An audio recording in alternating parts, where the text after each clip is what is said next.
Hello, I'm Carl Peoples, Executive Artistic Director at Central Alabama Theater. On March 12, 2020, Central Alabama Theater took measures, much like every other regional theater across America, to protect the health of its artists, board members, employees, volunteers, and patrons by closing its doors and canceling the remainder of the 2020 season. We have not produced a single show in our theater since that day. We are hopeful that we will be able to open our doors again soon to all of you wonderful friends and patrons who have supported us over the past 6 years. Tonight, we're launching a new virtual endeavor, CAT Cyber Cabaret, the series. Our hope is to stay relevant and keep our theater alive during these strange times. Thanks for tuning in tonight. And although this show is free of charge, it will be only through your donations tonight and in the days and weeks to come that dictates our future in Birmingham. All of your donations tonight and throughout the week will be split between our theater and our guest artist, Mr. Jim Newman, who also has not worked since March. Your donations are also tax deductible to the fullest extent of the law. We've made it easy to make a donation and help us to continue bringing you the first-class entertainment in an inspiring way. Simply go to either our PayPal account or our Cash App account below to make your game-changing donation. No donation is too small or, to be honest, too big. We're counting on you tonight, much like you have counted on us for first-class entertainment each time you've purchased a ticket at Central Alabama Theater. So please, make a donation. Then make yourself a beverage and sit back and enjoy CAT Cyber Cabaret, the series. You are gonna love it.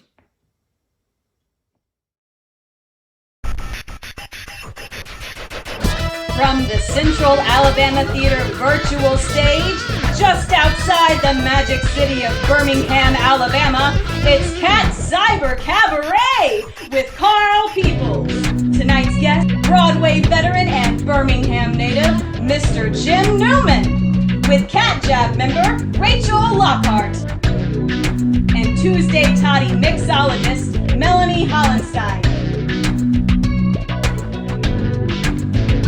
And now, the man who moved all the way back from Los Angeles just to host CAT Cyber Cabaret, Mr. Carl Peoples. CAT Cyber Cabaret! Wow, woo, yes, thank you, and welcome to Central Alabama Theater's CAT Cyber Cabaret, the series. I'm Carl Peoples, your host, and that is the fabulous Melanie Hollenstein, y'all. How you doing, darling? And we are so excited to be launching CAT Cyber Cabaret for you and you and you and all of you from the safety of where else? My home. We figure if we're going to be sheltering at home, we might as well be creative, right, Mel? Now, I know it hasn't been easy, but there is a positive side to this pandemic. I mean, it's the first time since I started driving that I'm getting 3 months to the gallon. Always looking on the bright side. Always looking on the bright side. Listen, we're going to have a great time tonight, and we invite you to join in the fun. Now, if you've been to one of our live cat cabarets, you already know what a blast they are. If you live in another city or state and haven't had a chance to be in the audience for one of our live shows, not to worry. You'll get the hang of it pretty quickly. So fix yourself a beverage, kick back, and hey, if you need help with that, we've got you covered there too. Because coming up is a segment we call Tuesday's Tottie with Melanie. That's where Melanie here shares with all of you just how to make her favorite toddy of the month using what else? Cat head vodka. And that makes it one of my favorite segments. Then, as most of you know, we always have one of our junior advisory board members open the show with their amazing talent. And then we'll meet our very special guest and Birmingham native, Mr. Jim Newman. And we'll get to know Jim just a little bit better. Then we'll ask Jim to share his talents with us and sing a couple of songs. Now, if that doesn't sound like a good time, I don't know what does. Do you, Mel? He's excited. Speaking of our junior advisory board member and looking on the bright side, our virtual show here opens up a lot of possibilities. because this young lady is a fierce dancer. And because of the space restrictions at our CAT Cabaret at Steeple Arts Academy, she has never been able to open for one of our shows. But tonight, we are very pleased to have with us CAT Junior Advisory Board member, Miss Rachel Lockhart. Please welcome to the show, Rachel Lockhart. Welcome, darling. Rachel, thanks for being a part of it. Hi, girl. How are you? Hi, how are you? I'm good. How are you? I'm doing well. Thanks so much for being a part of this. I'm so happy that we finally get to see and meet you at a CAT Cabaret. This is extraordinary. Well, I have to brag on you a little bit. When you first came to Central Alabama Theater, it was because your mother and I had worked together on a project, and we knew each other from days gone by. And then she introduced you to this project that we were working on, and I was floored. You lit up the room every time you walked into it. So we invited you to be a part of the CAT Junior Advisory Board. And then you came and auditioned and was cast in our Christmas show with Mr. Ty Herndon, where you stole the show every night, I might add.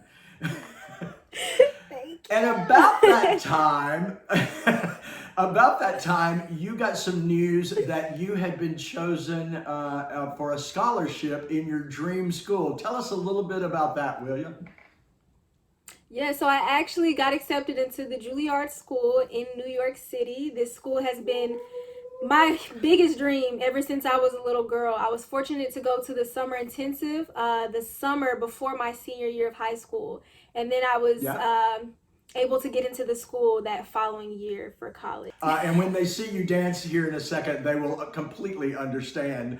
So let's jump right into this performance, because I want our audience to see as much of this as they possibly can. This video, you first posted it on your Facebook, and I saw it, and I literally had not only a tear, but a lump in my throat and chill bumps on my arms. I was like, it was just a combination of so proud of you and so moved at the same time. Tell us how this video that now we're watching came to be. Yeah, so the video was actually a collaboration with myself and 3 other artists, videographers. And what we wanted to do was to use our art forms, our various art forms, to spread awareness for the Black Lives Matter movement. The video really showcases and captures the anger, the frustration, and the pain of the Black community. And we really wanted to embody that and portray that through this video. And some of those locations were so historic. I mean, I know those were chosen for a reason. Yeah, so the video was actually shot at a few locations in Birmingham, in front of the 16th Street Baptist Church, where the 4 little girls were bombed. Kelly Ingram Park, downtown on the Black Lives Matter movement mural, and in front of some of the recent murals that were created for the cause. And just to be in front of all of that was just moving in itself. I felt like I was right there, like you said, in the heart of everything that has been going on for years now. So to bring kind of the past to the present was very moving. You talked about the anger and the frustration, but there was this eerie sense of hope in it. That's what gave me the chill bumps. I was like, wow, as I get teary-eyed now talking about it, thinking about that, it was really powerful. Okay. I must tell the audience too that you not only performed in this, you choreographed it, you staged it. I mean, it's all you, other than the cinematography obviously is from your collaborators, but this is all you. This is all your storytelling, and it's a gift. So I can't tell you how proud we are of you, of the young lady that you are, of the amazing talent that you are. We are just honored to have you on the Central Alabama Theater Junior Advisory Board, and I'm honored to call you my friend. So ladies and gentlemen, give it up for Miss Rachel Lockhart. And I have to say, I can't wait to be second in line behind your mom, buying that ticket to the premiere on Broadway starring Rachel Lockhart. It's coming, honey. Thank you so doing much, what you're Carl. doing. I love your storytelling through your dance. You So too. right now, Bye. let's bounce over to Melanie Hollenstein. She's going to tell us how to make a Tuesday toddy. Melanie? CAT Cabaret! Hi, everyone. everybody. It's time for Tuesday Tottie with Melanie. It's the part of the show where everybody just gets a little tipsy. And the best part is, I'm going to tell you exactly how to do it. Now, you may be thinking, I didn't know that Melanie was a mixologist. Well, I'm not. And I've also been told I'm very heavy-handed when I'm making drinks. So this will be fun. Now that you know what you're getting into, let's drink. What we're making today is something I'd like to call the YMCAT. If you get it, great. If you don't, catch up. What you're gonna need: Saint Germain, club soda, a lemon, a cucumber, a lot of ice, a pretty glass of your choosing, but most importantly, you're gonna need cat head honeysuckle vodka. Yum, yum, yum. First thing you're gonna do is you're gonna put 2 or 3 slices of cucumber and a slice or 2 of lemon, and you're going to muddle them up in your shaker.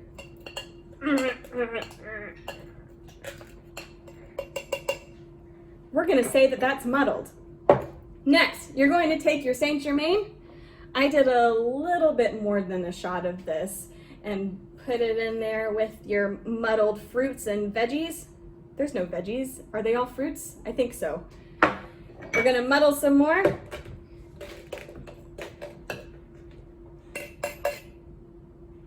And then we're gonna put in some ice. It's getting watery. It's really entertaining.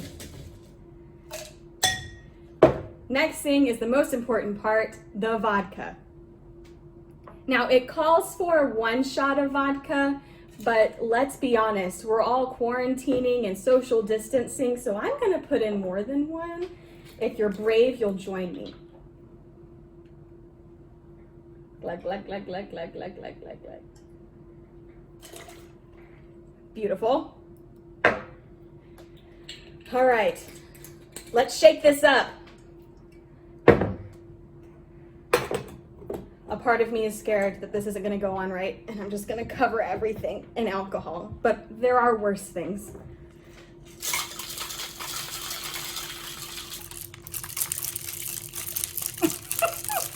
Okay, it's shaken up. Let's see what it looks like. Take your pretty glass. It smells really good. That's a good sign. Pretty. All right, you think you're done, but you're not. We're adding a splash of club soda. I'm not really sure what a splash is, so I just guessed. We're gonna say that's good. Now we're gonna mix it up. You can add a garnish, you can add some fruit, but I'm gonna add this pretty sparkly thing. And there's your YMCAT. Let's try it.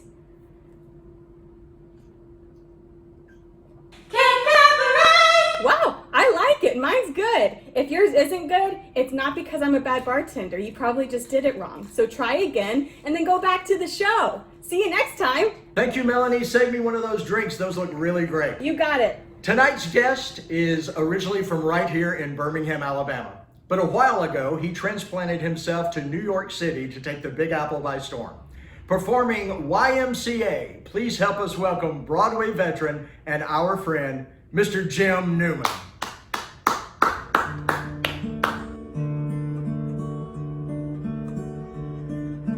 Young man, there's no need to feel down. I said, young man, pick yourself off the ground. I said, young man, when you're in a new town, there's no need to be unhappy. Young man, there's a place you can go. I said, young man, when you're short on your dough, you can stay there. And I'm sure you will find many ways to have a good time. It's fun to stay at the YMCA. It's fun to stay at the YMCA. They have everything for a man to enjoy. You can hang out with all the boys. It's fun to stay at the YMCA. fun to stay at the YMCA. You can get yourself clean, you can have a good meal, you can do whatever you feel at the YMCA.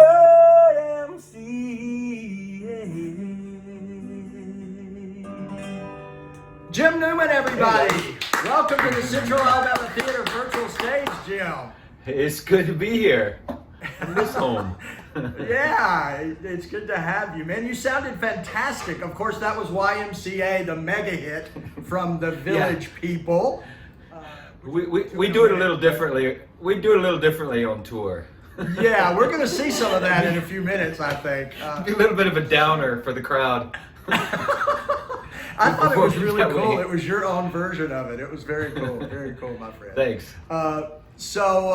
As we said in the beginning, you're from right here in Birmingham, Alabama. You graduated from Irwin High School, the Irwin Eagles, if I remember correctly. Is that right? Yep. Irwin Eagles, yeah. And did you do theater in high school? Yeah, that's where it all started. I actually auditioned for the basketball team in 7th grade going into junior high.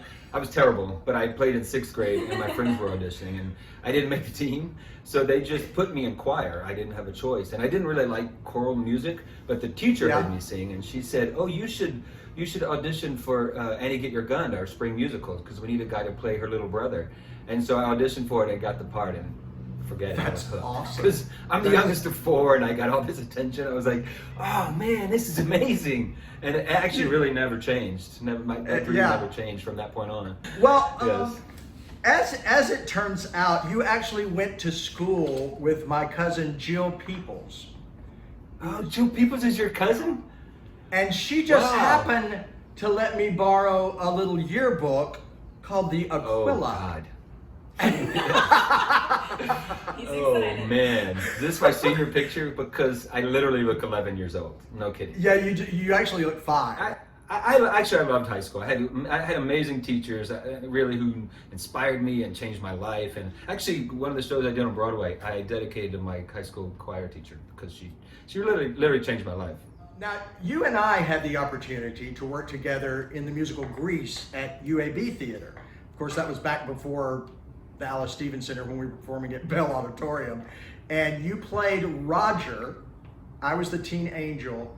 But Roger was the mooning champ. I was about to say, we got to see a part of Roger that has sort of stuck with you throughout your life, hasn't it? Yeah, it kind of became like my calling card, my ass. Yeah. Oh, Jim. Flash on the ass. Yeah, he'll take his pants off. It's okay. Yeah, go ahead. Oh, I know Jim. He's that ass guy, right? We're not going to go there, but thanks to Judd McClooney, we have a great picture of you guys doing Grease Lightning. It's you and Jack Cannon and Judd McClooney. We just had a blast during this show. I mean, we really did. Great cast too. So tell us how you got from UAB Theater to New York City, Jim.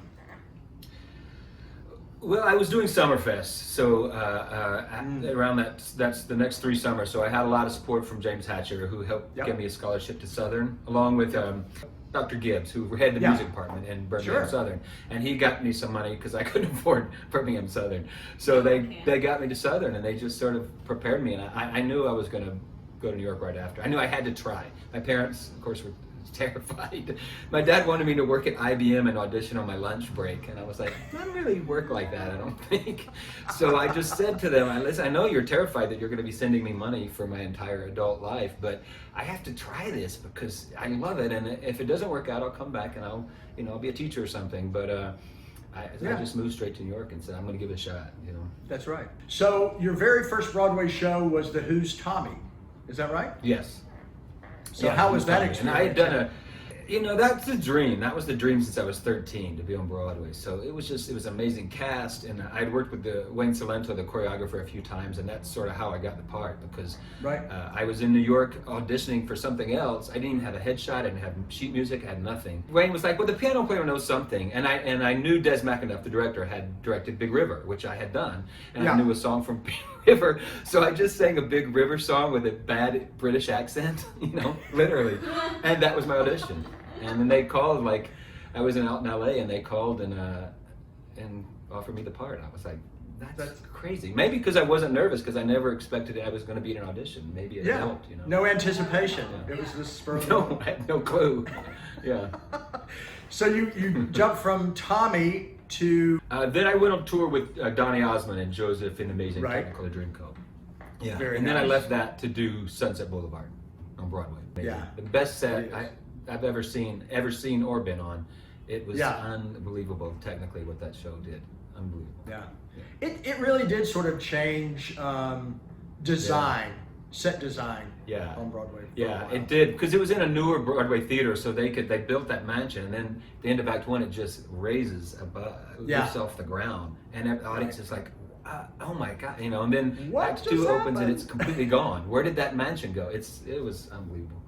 Yeah. It was a really fun experience. Really fun cast. George Hearn was the dearest person. He's so sweet. Yeah, it was a great experience. What a great experience. So then you go into your next Broadway show is the first original role for you. Is that right? Yeah. It was called Still Pier. It was written by Ken and Ed. But the cool thing anyway, about that is who you did it with too, who was in your cast of the show, right?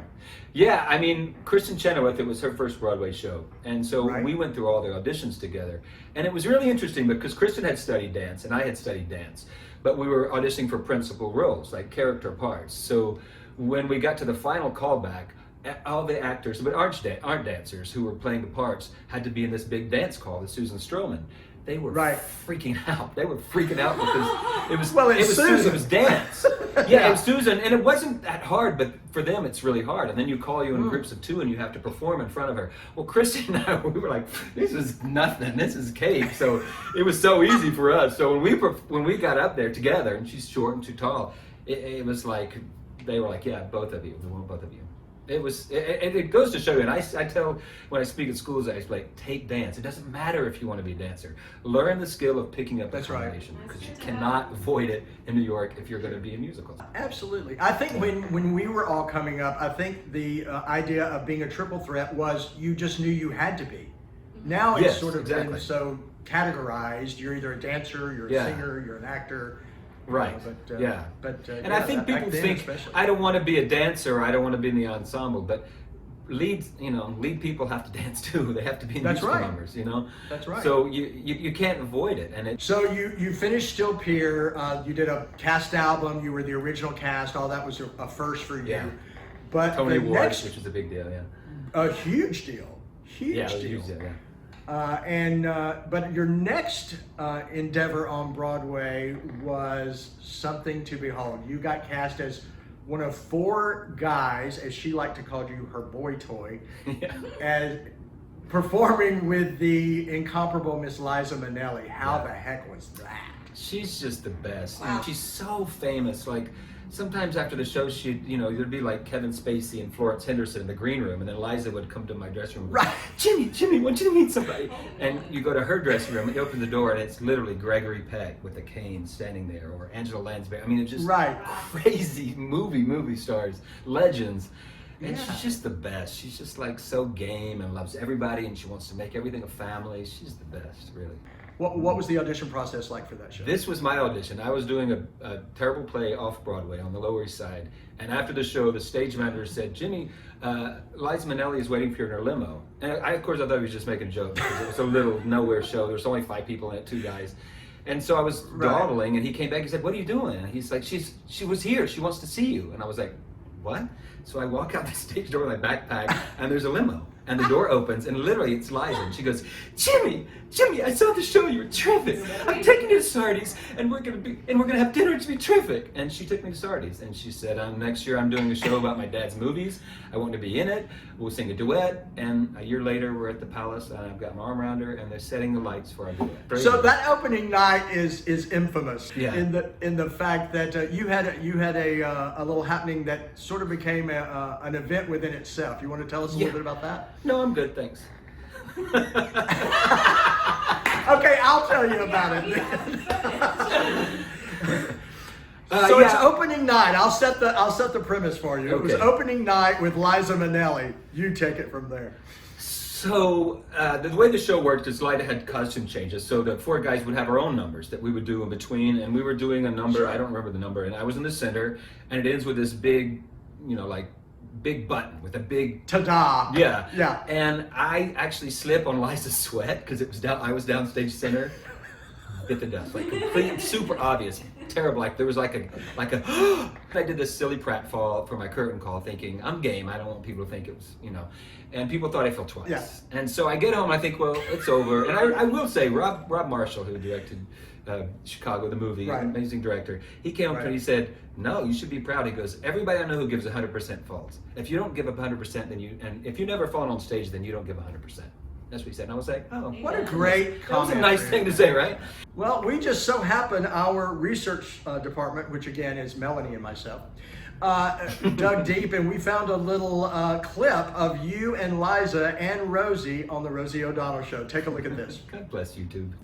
Now, what's the deal with the dancer who fell? My favorite.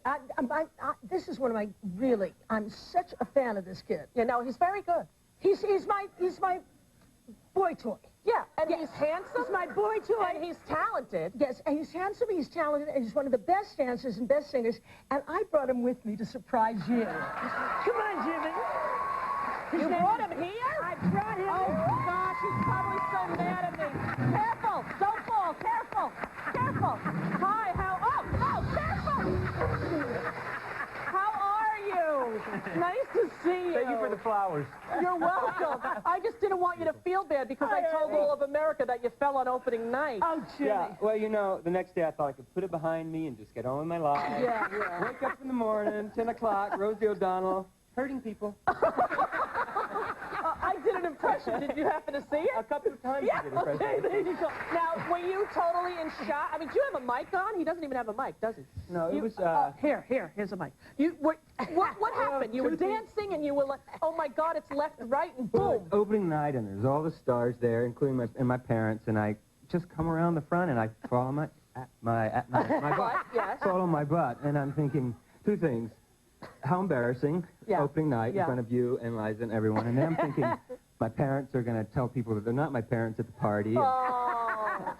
But then at the end, on my curtain call, I thought, well, I want people to know that I have a good sense of humor and I'm not crushed by it. So I thought I'd do this funny pratfall Right. at the end. Right. But people didn't know I was kidding, so they thought I fell flat. I know, it's true. The people behind, I had an argument with the guy behind me going, I can't believe he fell twice. I'm like, it was on purpose. If you hadn't come out and fallen again during the curtain call, I wouldn't have made fun of you. Just so you know. Because I would have figured you would have been crushed enough. I wasn't crushed. I thought, what are you going to do? I've already fallen. It's over now. So when I saw you on the phone, people called me the next day, because you didn't say my name, which was very nice. No, wait. Only 20 million people you did it in front of, but you didn't say my name. Well, say your name right now. Jim Newman. That's the faller, ladies and gentlemen. The faller!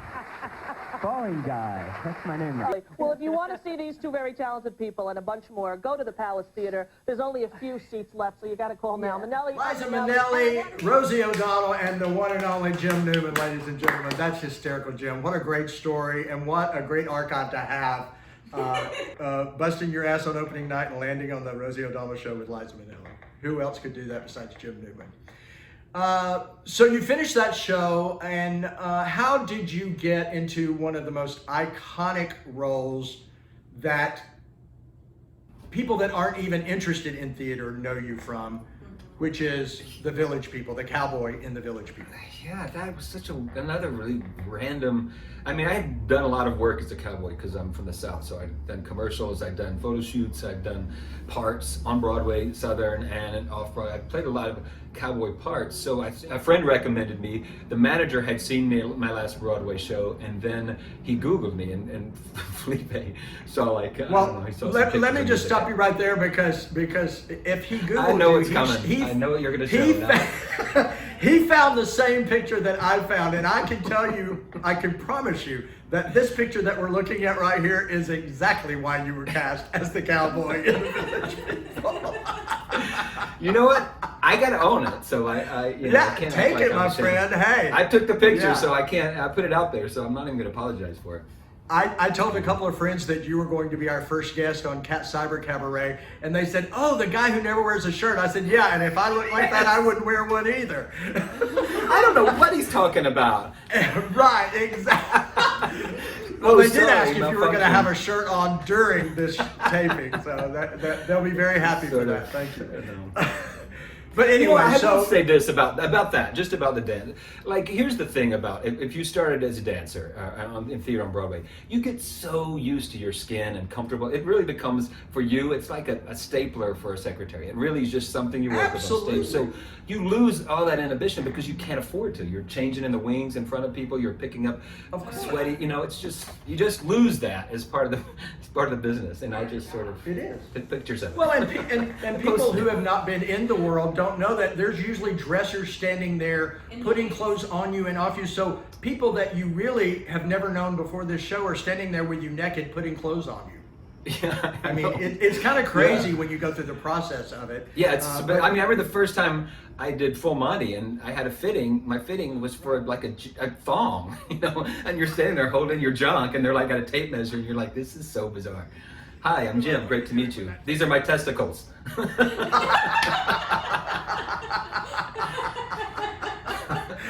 There's no other business where you can have this much fun talking about work. It's true, right? Absolutely. So we, again, the research department, Melanie and I, found a clip of you guys in Amsterdam. I mean, the Village People are performing at arenas that, like Celine Dion, Barbara Streisand, Elton John, I mean, and packing them out.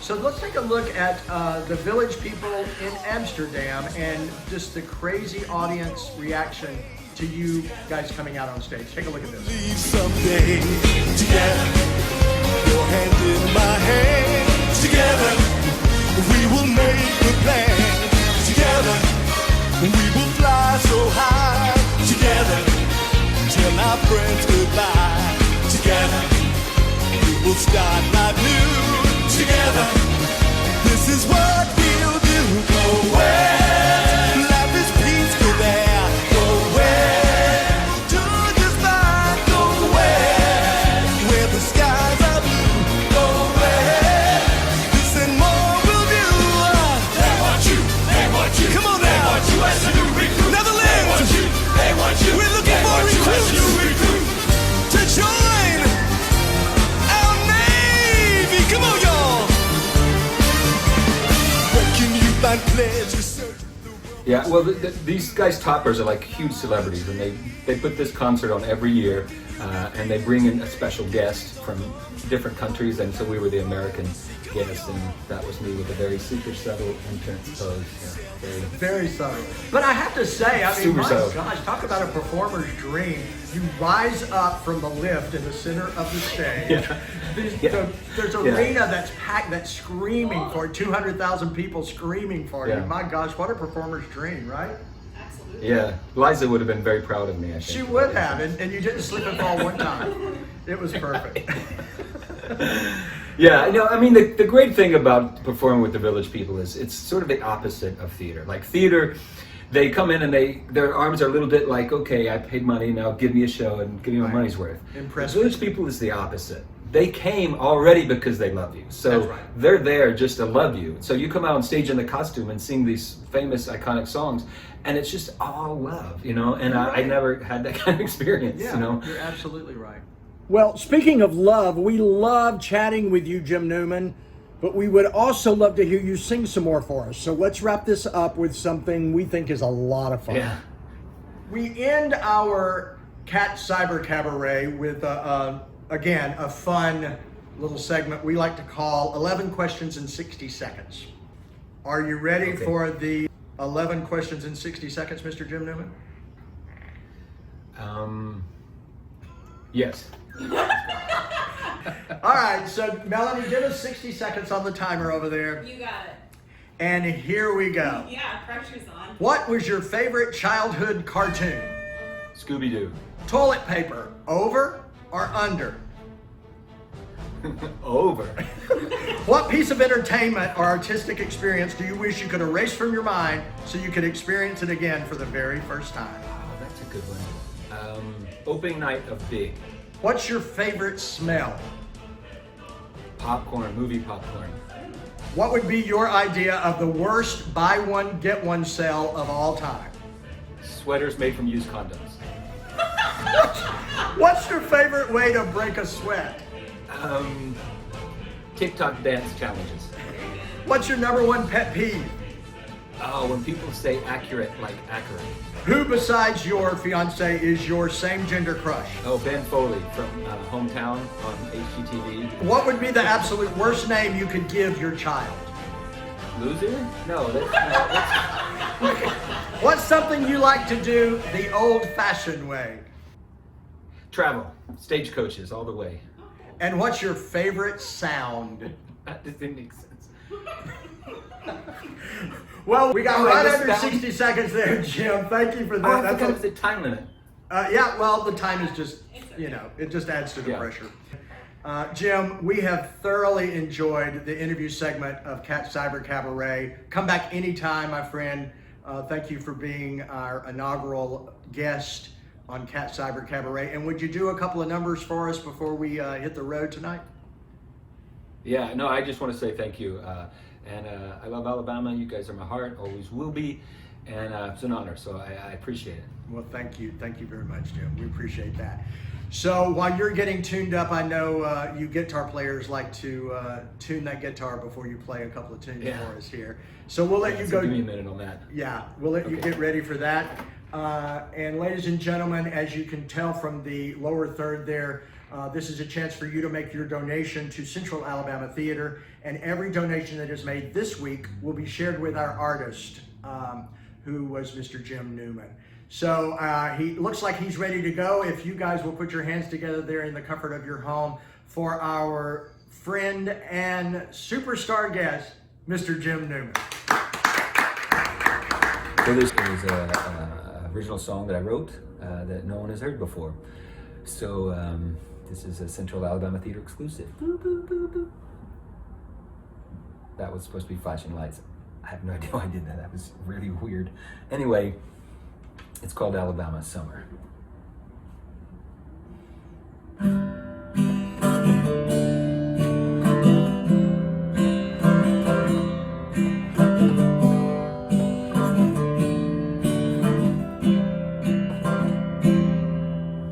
Jumping off the couch cause the popsicle truck is coming down the street. Tearing out the door, racing down the block with no shoes on her feet. You get the bomb pop, I get the sky blue. We sit on the carport, happy that we ain't got nothing to do. Cause it's an Alabama lazy Sunday summer. Sticking out our tongues, comparing the color to each other. We ain't got no homework, got no chores to do. We stay outside until the sun is through. And Mama yells out the door, it's time for supper. Alabama summer. Alabama summer.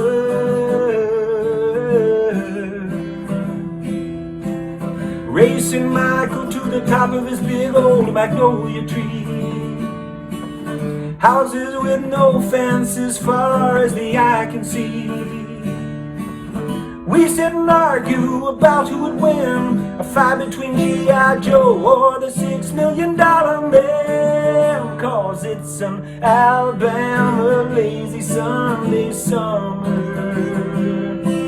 Sharing our Fritos and Dr. Pepper with each other.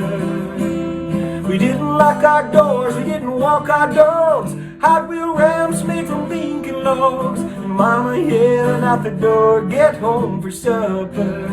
Alabama summer, playing Battleship on the basement floor. I got my first kiss, I was scared. It opened up the door. It was the secret I kept from everybody. I wonder if he remembers me. And that Alabama lazy Sunday summer.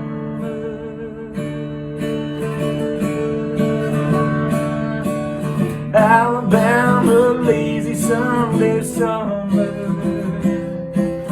sharing our Fritos and Dr. Pepper with each other. We didn't lock our doors, we didn't walk our dogs. Hot wheel ramps made from Lincoln logs. And Mama yelling out the door, get home for supper. Alabama summer.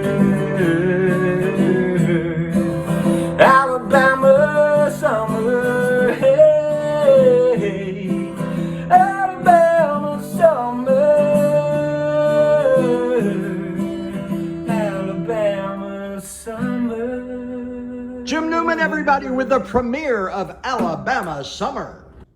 He's just amazing, isn't he? Now, Melanie here always looks fabulous, but tonight you look extra glamorous, girl. And that's because our sponsor for tonight's episode is Kendra Scott at the Summit. And not only did the fabulous staff at Kendra Scott accessorize Melanie here for tonight's episode, but they've also put together a package. Hey, I'm even wearing Kendra Scott. My cufflinks are Kendra Scott. But they've also put together an amazing way for you, our audience, to shop at Kendra Scott at the Summit in person or online and benefit Central Alabama Theater. Tell us about that, Melanie. Yeah, that's true. I actually went into their color bar a couple days ago and designed a suite for Central Alabama Theater specifically, and you can go online or buy any of the pieces in store. So there's a link at the bottom of your screen. A week from today, so that's the September 15th and 16th, for 48 hours, everything you buy either online or in the store, 20% of that will come back to Central Alabama Theater. Wow. It's very exciting, and actually we've worked with them a few times and they're wonderful. Kendra Scott and her company has one of the strongest philanthropy arms of an organization that I've ever seen. And they really walk the walk. They don't just talk the talk. So if you believe in what they're doing, and if you believe in what we're doing here at Central Alabama Theater, go to Kendra Scott. I think it's next Tuesday, the 15th, and Wednesday, the 16th. You can go online and you can shop online with Kendra Scott, and everything that you purchase through Kendra Scott, they will make a donation of 20% of your purchase price to Central Alabama Theater. Now, you're welcome to go in the store there at the Summit and tell them that you're there to benefit Central Alabama Theater. And remember, when you're shopping online or in the store at Kendra Scott Summit, to shop for those Christmas presents that are on your list. Like I said, I'm wearing the cufflink from Kendra Scott. They have an array of gifts, and all of that goes toward benefiting both Central Alabama Theater, and you get to check something off your Christmas list. And who would not love something from Kendra Scott for the holidays? So, thanks to Kendra Scott for being our sponsor for this evening's episode. And now we'll get back to the show with the fabulous Mr. Jim Newman. I just wanted to say thank you guys so much for tuning in. I appreciate it. I want to say please support Central Alabama Theater. We need regional theater more than ever, and they're probably going to be the first theaters to open way before we do on Broadway. And I mean, if this pandemic has taught us anything, it has taught us that we need music and we need actors, because if we didn't have our Netflix and our music to listen to, we would go insane, literally insane. So please support Central Alabama Theater. And I'm going to close out with a John Denver song. I did a play about him in New York and in Denver, and then I did a Christmas show about his music and worked with a lot of his musicians and some concerts, and so just happy music, so it's good to close out. And here's an interesting story. You know Annie, his wife, that Annie song, that beautiful love song was written about? John, she became a therapist after they finally split up, and she said that she thinks he probably would have been diagnosed with bipolar disorder if that was a thing, because he was notoriously unfaithful to her on the road. He was always traveling. This is not gossip, by the way. This is in his biography. He talks about it. But she said when he came home and played Annie's song for her, she was like, "Oh, John, that's really beautiful, but you could have just used my name because the syllables fit great for the song. If you really want to give me a tribute, why don't you keep it in the pants when you're on the road?" Now then when I hear Annie's song, that's the backstory. So I thought I would share it with you the next time you heard it in the elevator. Anyway, here we go. Almost heaven, West Virginia, Blue Ridge Mountains, Shenandoah River. Life is old there, older than the trees, younger than the mountains, growing like a breeze. Country roads take me home to the place I belong. West Virginia, mountain mama, take me home. Country roads, all my memories gather round her. Miner's lady, stranger to blue water. Dark and dusty, painted on the sky. Misty taste of moonshine, teardrop in my eye. Country roads take me home to the place I belong. West Virginia, mountain mama, take me home. Country roads, I hear her voice in the morning hours. She calls me. The radio reminds me of my home far away. And driving down the road, I get a feeling that I should have been home yesterday.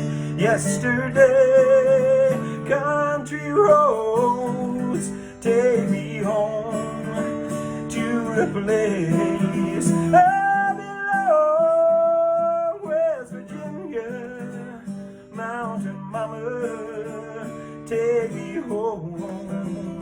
Country roads take me home, down country roads.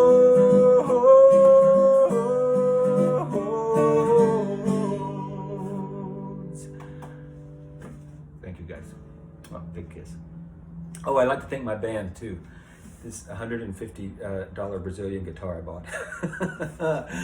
Oh, big kiss.